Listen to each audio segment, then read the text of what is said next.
Hello everyone. We are going to start with a new chapter, Human Health and Diseases Part 1. So the name of the chapter is Human Health and Diseases. So first, when we move on to health, what is health? In later years, this health was defined as state of body and mind. The state of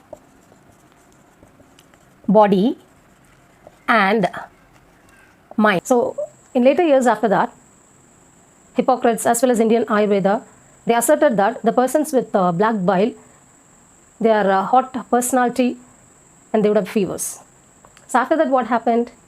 William Harvey, who discovered the circulation of blood in 1665, his assertion was different. And then biology also stated that it is due to neural system or the endocrine system, so immune system which takes care of our health. But after that, what happened recently? In 1948, World Health Organization. In 1948, World Health Organization, WHO, they defined health as health is the state of complete physical, mental and social well-being. So what is the definition given by World Health Organization? It is a state of complete physical, mental and social well-being. So here, health does not simply mean absence of disease.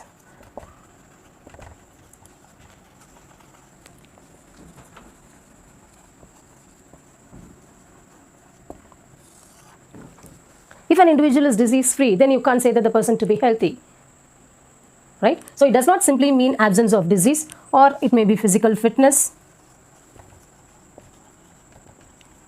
Okay, so health increases the longevity of people. That is very important. Health increases the longevity of people. So how does health increase the longevity of people? So an individual have to maintain balanced diet. So balanced diet is very important, right? And then regular exercise. Regular exercise is needed. And then personal hygiene.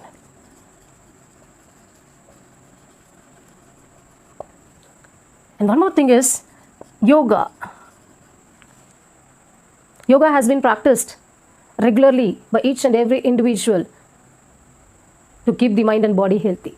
So that is very important. Meditation is very important in one's life. Okay. In this case, you have to remember about the term disease. Awareness should be given to the society about the maintenance of health, about infectious diseases, non-infectious diseases, how to take care of the environment, how to protect the environment. What about public hygiene?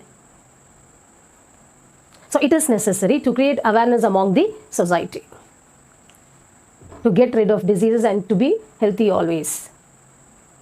So what is this disease? You just write here, dis plus ease. What is this?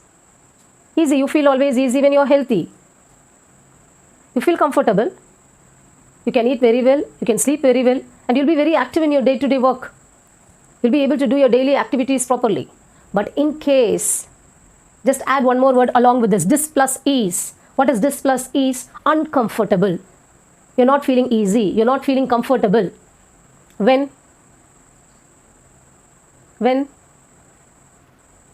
One thing what you have to remember here is, when you're not healthy, when you're not active, when you're not able to eat properly, when you're not able to do your day-to-day work properly, in that case, it is discomfort, uncomfortable. Okay? So you should know what are the types of diseases, how these diseases are being classified. So you have two types of diseases. One is congenital disease, the other one is acquired disease. Congenital and the other one is acquired. So when you talk about acquired, you have two types. One is infectious and the other one is non-infectious. Disease is classified into two. One is the communicable disease and the non-communicable disease. So what is this disease? Any deviation, right? What is the deviation? Any harmful deviation from the normal structural or functional state of an organism is called as disease, right? So what is disease?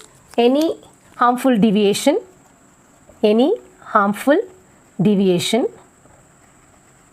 from the normal structural or functional state of an organism. So then you call this to be disease. And I have told you now, this disease is of two types. One is congenital, the other one is acquired. When you talk about acquired, you have two types, right? So I'll write here, I'll mention it here, acquired disease, right? You have two types. One is communicable, the other one is non-communicable. So what is communicable? Infectious. The other name for communicable is infectious. What do you mean by the term infectious? If a disease which is transmitted from one person to the other person, then you call that to be infectious disease. So this disease, it may be direct or indirect. Then what about non-communicable disease? It is non-infectious. It is non-infectious, which is not transmitted from one person to the other person. So what type of an example you can give it here for non-infectious disease? Deficiency diseases, right? Deficiency diseases. Then degenerative diseases. Then mental disorders. Okay. And then even cancer. And even addiction. The diseases that are caused due to alcoholism and drug abuse, right? So all these are non-infectious diseases. Then what about these infectious diseases? We are going to learn very important infectious diseases in this chapter, right? What are those diseases? Example, you'll be learning about typhoid, then amoebiasis, then malaria, then ringworm. So all those are what? Infectious diseases, which is transmitted. That is why you use the term communicable, which is transmitted from one person to the other person.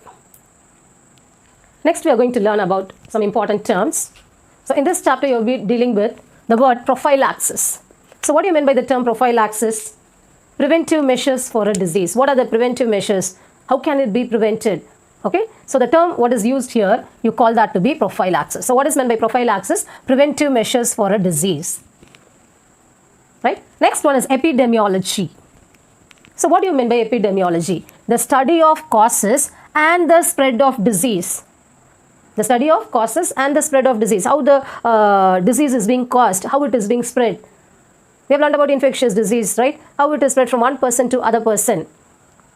So what do you mean by the term logy? Logy means study. What is meant by logy? Study. Then what is demos? Demi, right? Demos means human. Demos means human. And epi means among.